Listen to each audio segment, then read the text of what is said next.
Hi everyone, welcome to 5 Good Minutes. I'm Tom Blefko.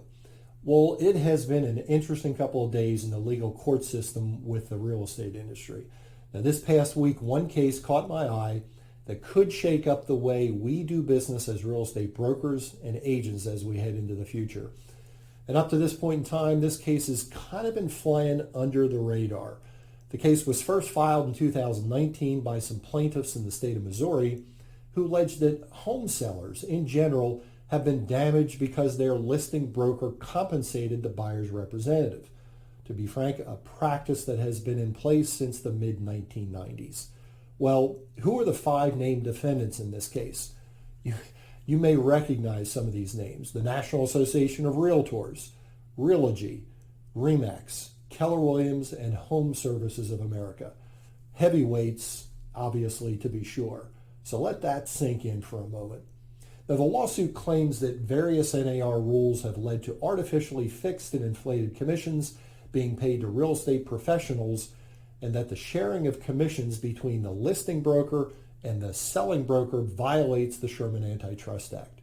Now, if you know anything about this act, it is nothing to be taken lightly. If you violate this act, you could be fined and or imprisoned. Well, 1 week ago, a judge ruled that the lawsuit could receive class action certification. So what is a class action lawsuit? It's a civil lawsuit brought on behalf of a group of people who have suffered common injuries as a result of a defendant's conduct, with at least one individual acting as a representative for the entire group. Now, while the issues of a class action can vary, the issues in dispute are common to all class members. So class actions are practical for the plaintiffs because it means a court only has to hear one set of witnesses, one set of experts, read one set of documents, and one set of issues. This efficiency makes it less expensive and easier for one law firm to handle one case than having one or more law firms try multiple cases. So what do the plaintiffs want?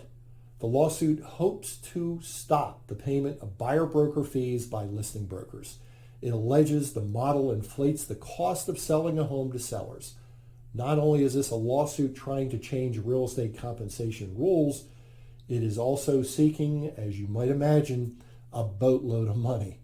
If the lawsuit prevails, any seller who paid a broker commission for a residential real estate deal across 4 Missouri MLSs going back to April 2014 could seek reimbursement of commissions paid to buyer's agents.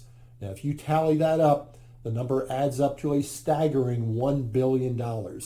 That's billion with a B.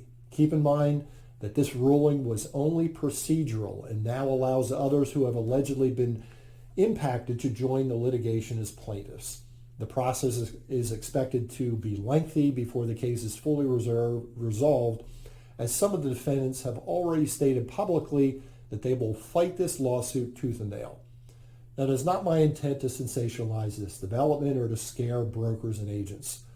What I do want to draw everyone's attention to, though, is to think about what we are doing as an industry right now and learn from this lawsuit and how we can become better agents and brokers.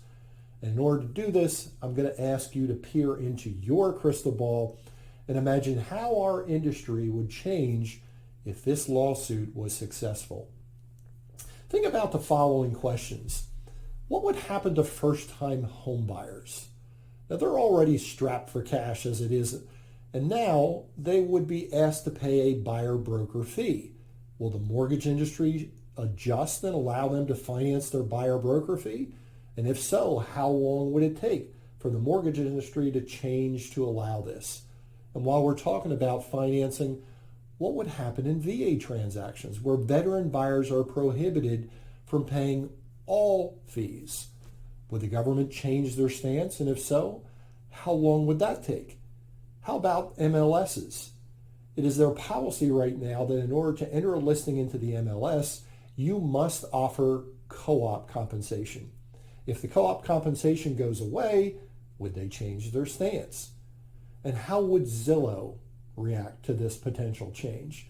Virtually their entire revenue model is based on selling buyer leads to realtors. I'm not sure they could survive.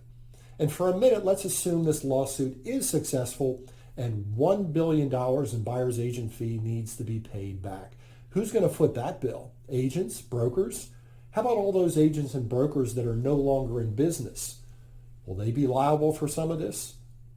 Is NAR going to offset some of this penalty? And then the real question that needs to be asked is, if this lawsuit is successful, will buyers actually pay a buyer's agent going forward, or will they forego that fee and proceed in a transaction without representation? That's a scary proposition. But here is really the reason I'm covering this topic today. We as an industry have got to change the way we present buyer agency to buyers. Starting today, stop telling buyers that our services are free. Just stop it. They aren't free. Someone is paying for our services, and they have value. If you haven't already done so, sit down this afternoon and list all the items of value you bring to the table in a real estate transaction as a buyer's agent and formalize it. Because if this lawsuit is successful, and at some point in the future the law prohibits listing brokers from paying buyer agent fees, buyer's agents will be forced to articulate their value to their clients. Until next time, all the best.